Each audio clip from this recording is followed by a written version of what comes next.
오늘 중국에서 지난 한 주간 판매량이 역대 최고치를 찍었다는 CPCA 자료가 발표되었습니다. CPCA 자료를 바탕으로 중국에서 이번 9월 기대할 수 있는 판매량 및 이번 분기 판매량도 정리하고 정말 마지막으로 중국과 관련된 이상한 분석 및 헛소리들을 깔끔하게 정리하겠습니다. 조금 더 구체적으로 테슬라의 중국 판매가 뛰어난 것은 알겠는데 예상보다는 부족한 것 아니냐. 테슬라가 분기 마지막인데 중국 내 판매가 아닌 수출로 물량을 돌린다는 것 자체가 중국의 수요가 낮다는 것의 반증 혹은 수요가 생산을 따라가지 못하니 큰일 난 것 아니냐. 마지막으로 테슬라는 차 가격이 너무 비싸니 문제다 라는 주장이 왜 허무맹랑한 이야기인지 정리해 보겠습니다.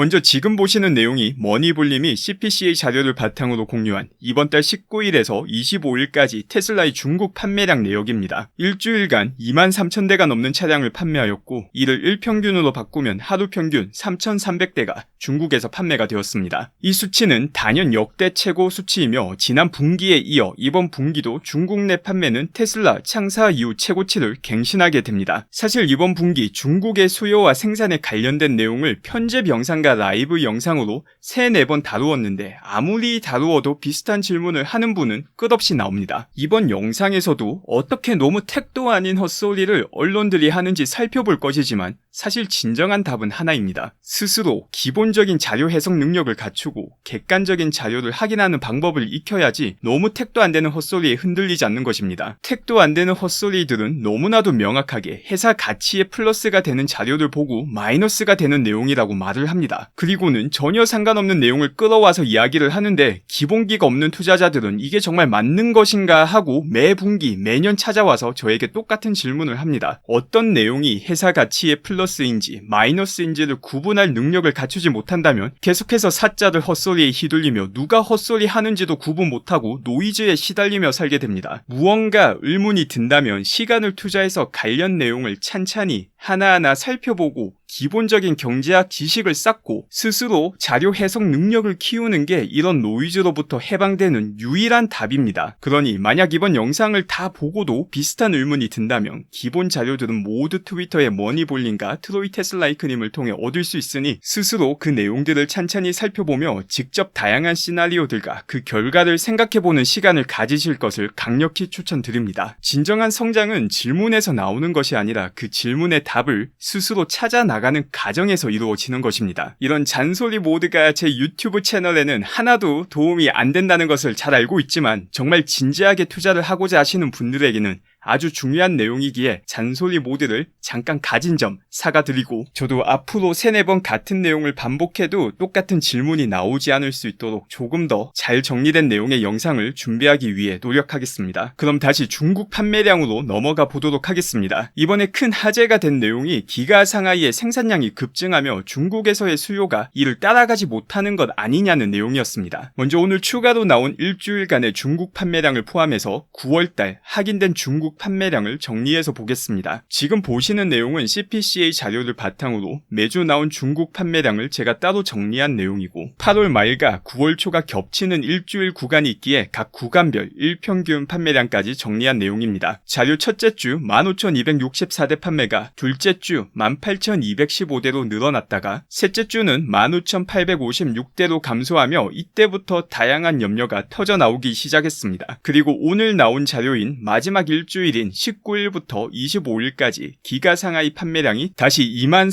23,109대라는 역대 수치를 기록하였습니다. 3분기 마지막 며칠을 앞두고 중국 내에서도 상당한 판매 푸시가 일어나고 있다는 점을 감안하면 마지막 26일에서 30일까지 그 전주보다 더 높은 일평균 판매량을 기록할 확률이 높지만 똑같은 수준을 판매한다고 가정해도 9월 한 달 중국에서의 판매량은 82,000여 대가 됩니다. 지금 자료는 생산량 기준 자료이지만 사실상 지금까지 생산량과 판매량이 일치하였기에 이를 토대로 기가 상하이에서 생산이 시작된 2020년도부터 살펴보면 가장 높은 수치임을 볼 수 있습니다. 동시에 5만여 대를 생산하고 52,153대를 판매한 작년 9월과 비교시 60%가 성장한 수치라는 것도 알 수 있습니다. 이 퍼센트와 관련된 이상한 해석도 오늘발 로이터 기사에 있던데 이것도 조금 뒤 함께 살펴보겠습니다. 이처럼 객관적으로 입이 다물어지지 않는 성장을 보여주고 있는데 왜 부정적인 해석들이 나올까? 이와 관련된 내용들도 정리해보겠습니다.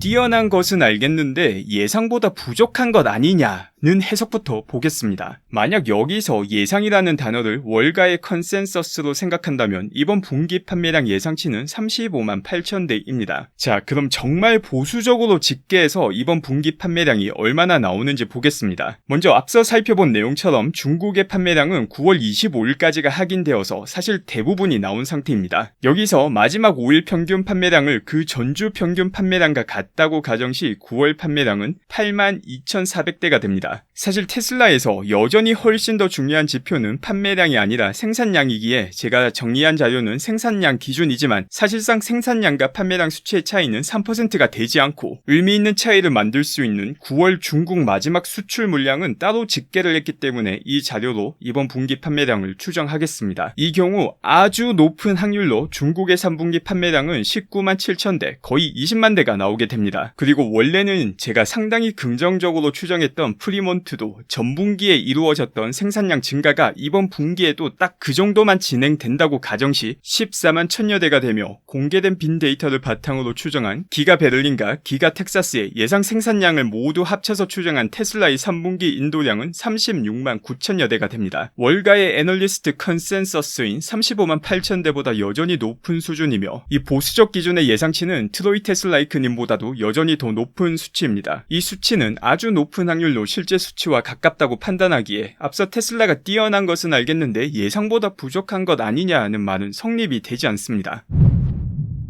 두 번째로 나오는 이야기는 테슬라가 분기 마지막인데 중국 내 판매가 아닌 수출로 물량을 돌린다는 것 자체가 중국의 수요가 낮다는 것의 반증 혹은 수요가 생산을 따라가지 못하니 큰일 난 것 아니냐라는 의견입니다. 이건 한 문장이지만 고칠 점은 수두룩한 문장입니다. 하나하나 고쳐보겠습니다. 첫째로 앞서 영상에서 살펴본 내용처럼 중국 내 9월 수요는 작년 대비 60% 성장, 3분기 수요는 50% 이상 증가했으며 이는 상하이 봉쇄가 있었다는 점을 감안하지 않아도 객관적으로 뛰어난 성장입니다. 그런데 이 60%를 낮은 수치로 평가하는 뉴스가 오늘 로이터에서 나왔습니다. 기가 상하이가 올해 말까지 최대 생산량의 93%만 생산한다는 내용인데 진위 여부는 조금 더 기다려보고 판단해야 될 것 같습니다. 어쨌든 이 기사에서 올해 테슬라가 중국 시장에서 60% 성장했는데 이는 2배 성장한 경쟁 업체에 비해 낮은 성장률이라고 이야기를 합니다. 이런 기사를 대충 읽으면 테슬라의 성장성이 둔화되었다는 결론을 내리게 됩니다. 항상 퍼센티지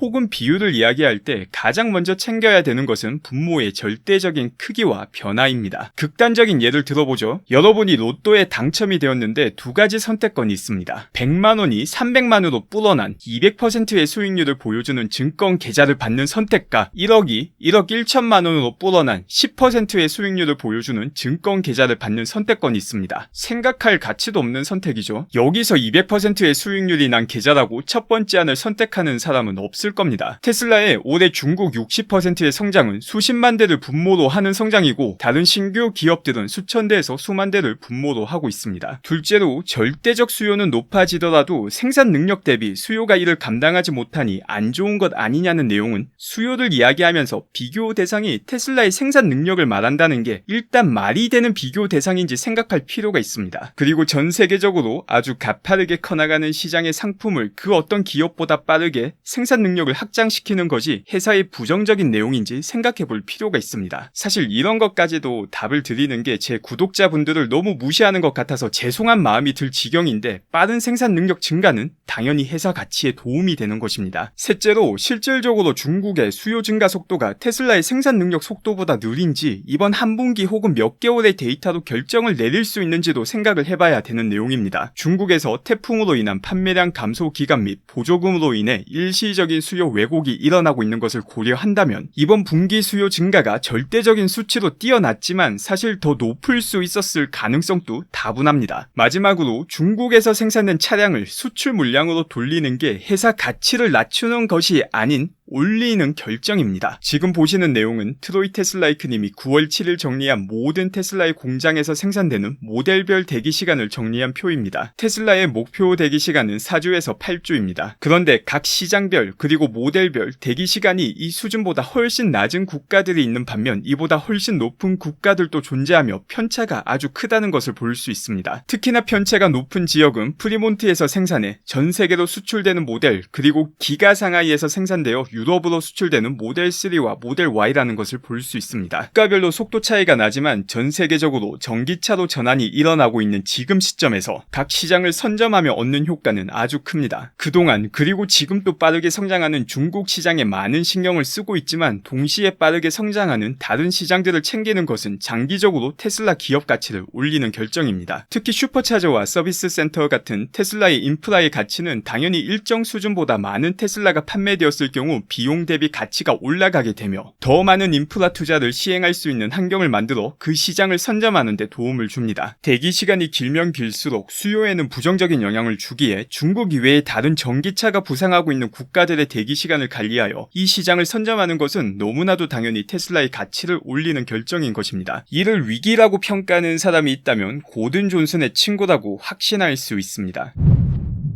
다음 주장은 테슬라는 차 가격이 너무 비싸니 문제다 라는 주장입니다. 비싼데 만드는 만큼 다 팔리는 게 뭐가 문제라는 말일까요? 아마 테슬라의 생산력 증가로 대기 시간이 줄어들고 있으니 비싼 가격을 유지하면 미래에 문제가 되지 않을까라는 의견인 것 같습니다. 그런데 애초에 테슬라가 가격을 올린 이유 중 하나가 그 대기 시간을 줄이고자 올린 것입니다. 덕분에 엄청난 마진을 누릴 수 있었고 테슬라가 목표로 하는 대기 시간보다 짧아지는 트렌드가 보인다면 가격은 자연스럽게 내려가게 될 것입니다. 이는 너무나 자연스러운 수요와 공급에 따른 가격 변화이며 가격이 내려가서 테슬라에게 손해가 된다는 분은 앞서 잔소리 모드에서 드렸던 기본 경제학을 한번 살펴보실 필요가 있습니다. 기업이 가장 큰 이득을 보는 판매 가격은 시장의 수요와 기업의 공급이 만나는 시장 균형 가격이며 기업의 공급 증가로 시장 균형 가격이 내려간다 하더라도 더 높아진 판매량으로 인해 절대적인 순이익은 올라가게 됩니다. 거기에 하드웨어 판매만 생각할 경우 절대적 손익은 올라가더라도 마진율은 떨어질 수 있다고 생각할 수 있지만 테슬라는 하드웨어를 1차로 판매하고 그 뒤를 따르는 소프트웨어 매출이 급증하는 시기를 준비하고 있습니다. FSD가 지금처럼 발전한다면 소프트웨어 매출로 인해 하드웨어 마진율은 사실 크게 의미가 없어지는 아주 재미난 시기가 따라오게 됩니다. 물론 테슬라의 하드웨어 판매 마진율이 상대적으로 아주 높은 수준을 오랫동안 유지할 것이라 예상하지만 극단적으로 이야기하면 잉크 팔기 위해 프린터 파는 것과 같은 세상이 전기차 시대에도 다가오고 있는 것입니다. 그리고 또 하나 정말 중요한 점은 테슬라의 시장 균형 가격이 내려감으로써 테슬라 경쟁자들에게 미치는 영향을 생각해야 됩니다. 사실 테슬라가 비교할 수 없는 원가 경쟁력으로 인해 가격을 내릴 수 있는 버퍼가 엄청나게 많습니다. 바로 이 버퍼 때문에 마진율이 떨어질 수 있다는 이야기는 할 수 있지만 수요가 부족하다는 이야기는 나올 수가 없는 것입니다. 만약 테슬라가 판매 가격을 내리기 시작하면 테슬라와 같은 원가 경쟁력과 규모의 경제를 이루지 못한 다른 전기차 업체들은 곡소리가 나는 것입니다. 이건 지금 테슬라가 가진 마진과 다른 기업들의 마진을 비교해 본다면 필연적으로 일어날 수밖에 없는 일이며 만약 실제로 이런 일이 발생한다면 테슬라의 시장 점유율은 생산력 증가 속도에 맞춰 커지게 됩니다. 원래 오늘 계획은 중국 내용뿐만이 아니라 다른 뉴스들도 커버하려 했는데 영상이 너무 길어져서 오늘 영상은 여기서 마치겠습니다.